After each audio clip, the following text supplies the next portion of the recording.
అందరికీ నమస్కారం. ఈరోజు మీ అందరికీ నేను వినిపించబోయే కథ అమృత హృదయం.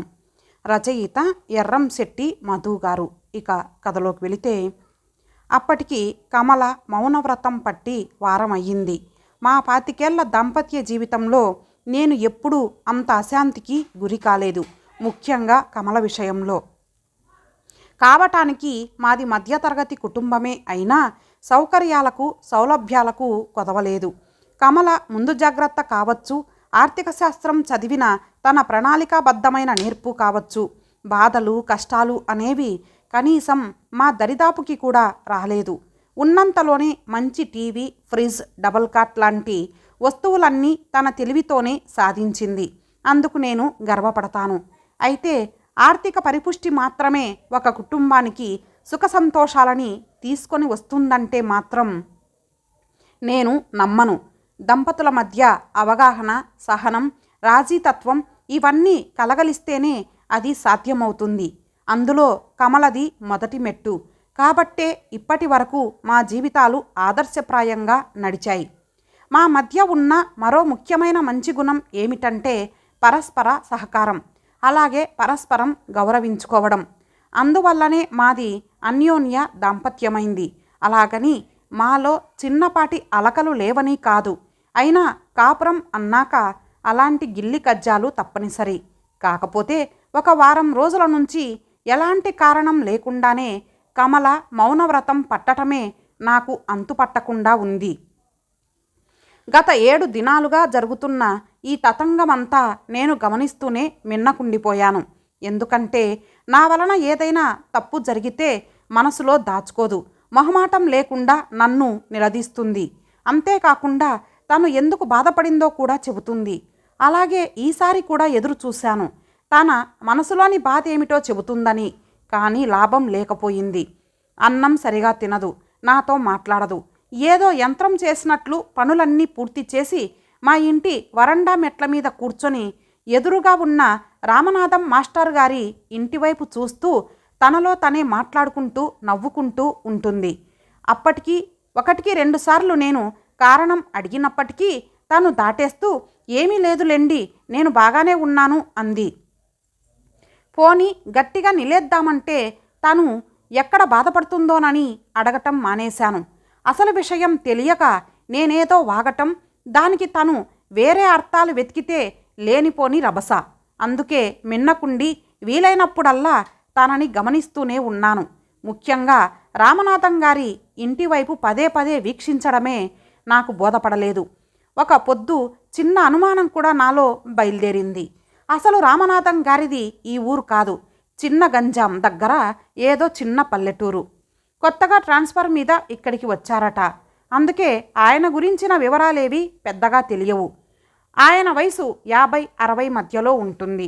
భార్యాభర్తలిద్దరే ఉంటున్నారు. ఆమె వయసు కూడా ఇంచుమించు ఒక 5 అటు ఇటుగా ఉంటుంది. సంతానం గురించి తెలియదు. కనీసం చుట్టపు చూపుగానైనా ఆ ఇంటికి ఎవరూ వచ్చినట్టు నేను చూడలేదు. ఈ మధ్యన మాత్రం ఎవరో ఒక అబ్బాయి వాళ్ళ ఇంటికి వచ్చి ఉంటున్నట్టు విన్నాను. కానీ నా చూపునైతే పడలేదు. కమల చపలత్వానికి నేను వక్రభాష్యం వెదక్కపోయినా ఏదో ఒక తెలియని వెలితి నన్ను కుదురుగా ఉండనివ్వలేదు. ముందు చెప్పినట్టు తనని అడగాలంటే నాకు ధైర్యం చాలేదు. అలాగని ఉదాసీనంగా ఉండలేక ఒక మధ్యాహ్నం భోజనాల తర్వాత తన పక్కన కూర్చొని, కమల ఇలా చూడు అన్నాను. ఏమిటండి? చూసింది. ఈ మధ్యన నువ్వు అదోలా ఉండటానికి కారణం ఏమిటి? నాకు కూడా చెప్పకూడనంతటి పెద్ద సమస్యనా అది? తను నవ్వేసి, అయ్యో నాకు సమస్యలేమున్నాయండి, పైగా మీ దగ్గర దాచే అంత పెద్దవి ఏముంటాయండి. తనకి నా మీదున్న నమ్మకానికి నేను లోలోన సంతోషించాను. అయితే తను ప్రవర్తిస్తున్న తీరుకి, చెప్పే మాటలకి ఎక్కడా పొంతనలేదు. దాంతో ఒక టైంలో నేనేమన్నా భ్రమపడుతున్నానా అని కూడా అనుకున్నాను. అయినా మనసు ఆగక, లేదు కమల, నువ్వేదో నా ముందు దాస్తున్నావు, అదేమిటో చెప్పు, అది ఎంత పెద్ద సమస్య అయినా నేను పరిష్కరిస్తాను, నన్ను నమ్ము అని తన చేతిని నొక్కి చెప్పాను. చివరిగా మరో మాట కూడా అన్నాను, నా వలన ఏదైనా పొరపాటు జరిగితే చెప్పు, సరిదిద్దుకుంటాను. ఆ మాటతో తను చప్పున లేచి కూర్చుంది. అయ్యో, ఎందుకండి అంత పెద్ద మాటలు? మీ వలన పొరపాట, కలలో కూడా అనుకోకండి మీరు తప్పు చేస్తారని అంది. అయితే ఎందుకు ఆ మౌనం?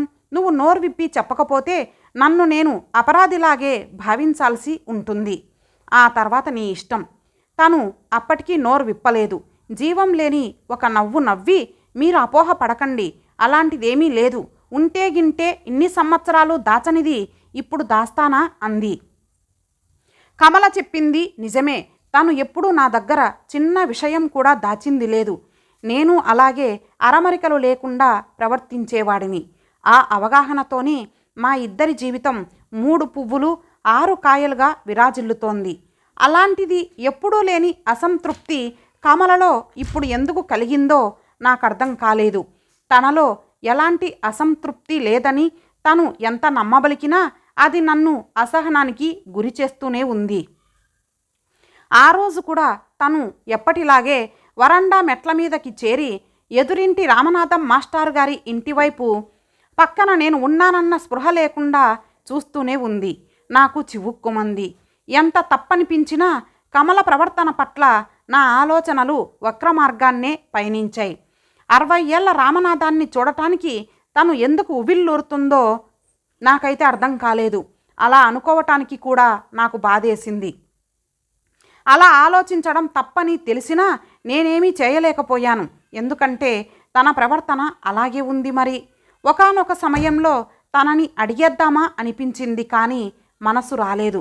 తన విషయంలో నా ఆలోచన స్థాయి అంత అధమంగా ఉందని తనకి తెలిసిందంటే 25 ఏళ్ల పాటు భద్రంగా కాపాడుకుంటూ వచ్చిన కాపురమనే గాజుబొమ్మ భల్లున బద్దలైపోతుంది. అలాగే తన కూతురు వయసున్న రామనాథం పక్కన కమలని ఊహించటానికి సిగ్గేసింది. కానీ కమల ప్రవర్తన నా ఆలోచనలను మళ్ళీ మళ్ళీ అటువైపే నెడుతూ ఉంది. దీనికి పరిష్కారం ఏమిటా అని ఆలోచిస్తూ ఉండగా ఒకరోజు దానికి సమాధానం దొరికింది. కమల యథావిధిగా గుమ్మం ముంగిట కూర్చొని రామనాథం ఇంటివైపు చూస్తూ ఉంది. ఆ రోజు చిత్రంగా తన మొహం ఎప్పుడూ లేనంత కాంతితో వెలిగిపోతోంది. నేను కూడా ఎప్పటిలాగే తన సంతోషానికి కారణం ఏమిటా అని తన మీద ఒక కన్నేసి ఉంచాను. అప్పుడు బోధపడింది కారణం ఏమిటో. రామనాథం ఇంటి ముంగిట చేదబావిలోంచి ఒక యువకుడు నీళ్లు తోడి పెరట్లో ఉన్న మొక్కలకి పోస్తున్నాడు. 20-23 మధ్య వయసు ఉంటుంది అతనికి. మంచి ఎత్తుతో పాటు స్ఫురద్రూపి. నిత్య కసరత్తు వల్ల కాబోలు కండలు తిరిగిన శరీరం. ఏ ఆచ్ఛాదన లేని ఒంటి మీద చెమట పట్టి ఎండకి నిగనిగా మెరుస్తోంది. మొత్తానికి చిన్న వయసే అయినా సినిమా హీరోలా ఉన్నాడు. అది చూశాక ఇన్నాళ్ళు మా వైవాహిక జీవితం పట్ల నేను పెంచుకున్న నమ్మకం ఒక్కసారిగా తలకిందులైపోయింది. అయినా ఎక్కడో కమల పట్ల నాలో ఉన్న నమ్మకం నన్ను ఆలోచనలో పడేసింది. మనసు భలే చిత్రమైనది. నిన్నటిదాకా రంగనాథం గారిని అనుమానించింది. అతడి స్థానంలో మరొక చిన్న వయసు వ్యక్తి కనిపించగానే మొదటివాడిని లూప్ లైన్లోకి నెట్టింది. అయినా మనసుదేముంది, మనం సమర్థించుకోవాలే కానీ ఎలా చెబితే అలా పడుంటుంది. ఇన్ని ఆలోచించాక నాలో మళ్ళీ మదనం మొదలైంది. అసలు నేను కమలని అనుమానించడం ఏమిటి? ఇన్నేళ్ల కాపురంలో తన మనసు అణువణువు నాకు తెలుసు. నన్ను ఎంతగా ప్రేమిస్తుందో అభిమానిస్తుందో నాకు తెలుసు. అలాంటి తనని అనుమానించడం అంటే పాపం మూటగట్టుకోవడమే. అలా అనుకున్నాక మనసుకి కాస్త ఊరట దొరికింది. మనసు కోతి. ఇంత ఆలోచించినా ఎక్కడో ఏదో వెలితి. ఉన్నట్టుండి కమలలో వచ్చిన మార్పునకు కారణం ఏమిటి? ఒక అందమైన అబ్బాయిని పనిగట్టుకొని చూడటం ఎలా అభిలషణీయం? అసలు ఇదంతా ఎందుకు చేస్తోంది? పోనీ అలాంటి ఉద్దేశం తనకి లేనప్పుడు నేను అడిగిన ప్రశ్నలకి జవాబు చెప్పాలి కదా. ఎందుకు చెప్పలేకపోతోంది? ఎడతెగని ఆలోచనలతో తల దిమ్మెక్కిపోయింది. ఒక పక్క కమలని అనుమానిస్తున్నందుకు బాధ, మరో పక్క జరిగేవి చూస్తూ ఉండలేని వ్యధ. ఇన్ని ఆలోచనలతో సతమతమవుతూనే ఇవాళ అటో ఇటో తేల్చుకోవాలి అనుకుంటూ కమల వైపు అడుగులు వేశాను. ఈలోపు తన స్వరాన్ని ఉద్విగ్నం చేసి, ఏమండి ఇలా రండి, ఒక మంచి మాట చెబుతాను అంది కమలే ఆదుర్దాగా. కమల చూపు ఎదురింటి మీదనే ఉండటం గమనించి నేను ఉదాసీనంగా చెప్పు ఏమిటి అన్నాను. అటు చూడండి. ఎవరిని? అక్కడున్న అబ్బాయిని. నేను చివుక్కుమన్నా నా మనసుని అదుపులో ఉంచుకుంటూ అవును ఉన్నాడు, అయితే ఏమిటి అన్నాను కాస్త కోపంగా. ఎంత బాగున్నాడో కదూ. అప్పటికీ నేను బయటపడలేదు. కమల మీద ఉన్న నమ్మకం ఇంకా పూర్తిగా సడలిపోలేదు. ఉన్నాడు అయితే ఏంటి? ఈసారి నిష్ఠూరంగా పలికాను. తను నా గొంతులో వచ్చిన మార్పుని గమనించిందో లేదో కానీ చాలాసేపు మాట్లాడలేదు. ఏదో అర్థం కాని పదాలని తనలో తనే వల్లించుకుంటూ కాసేపు నవ్వుకుంటూ మరికొద్దిసేపు బాధపడుతూ గడిపింది. ఆ తర్వాత ఎప్పటికో తేరుకొని ఏమండి, నా కోసం ఒక పని చేస్తారా అని దీనంగా అడిగింది. చెప్పు, ఏం చేయాలి? ఆ అబ్బాయిని మన ఇంటికి భోజనానికి పిలవండి. ఆ మాటలు విన్నాక కూడా నేను ఉద్వేగానికి లోను కాలేదు. నన్ను నేను సంభాళించుకున్నాను. అయినా ఈ ఫ్లోలోనే తన మనసేమిటో బయట పెట్టాలి అనుకుంటూ స్వరం కఠినం చేసి వాడెవడో అనామకుడికి మన ఇంట్లో భోజనం పెట్టడమేమిటి, అసలు పరిచయమే లేకుండా అన్నాను. తను నిష్ఠూరంగా మొహం పెట్టుకొని ఆ మాత్రం దానికి పరిచయమే కావాలటండి, ఏ పుట్టినరోజో పెళ్లి రోజో అని చెప్పి భోజనానికి ఆహ్వానించండి అంది.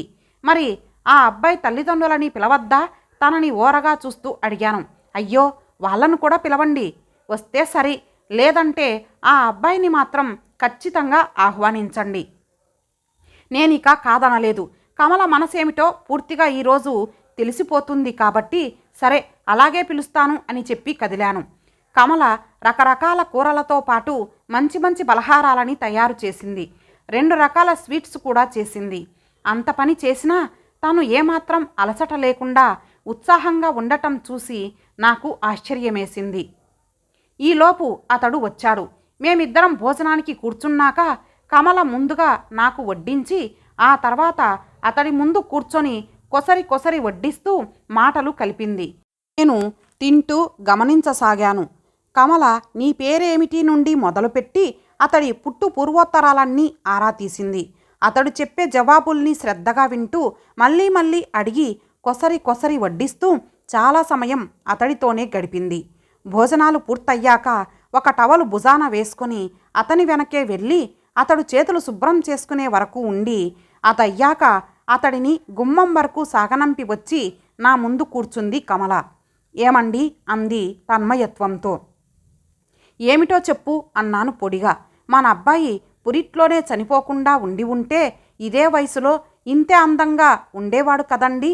నా నోట మాట రాలేదు. కళ్ళల్లో నీళ్లు తిరుగుతుండగా తను అన్న మాటలు విని నా చేతిలోని ముద్ద నాకు తెలియకుండానే జారి పళ్ళెంలో పడింది. కమలా అన్నాను. అవునండి. నా తల ఎటు ఊగిందో నాకే తెలియదు. నీరు నిండిన కళ్ళకి ఆ అమృత హృదయం మసగ్గా అయినా స్పష్టంగా కనిపించింది.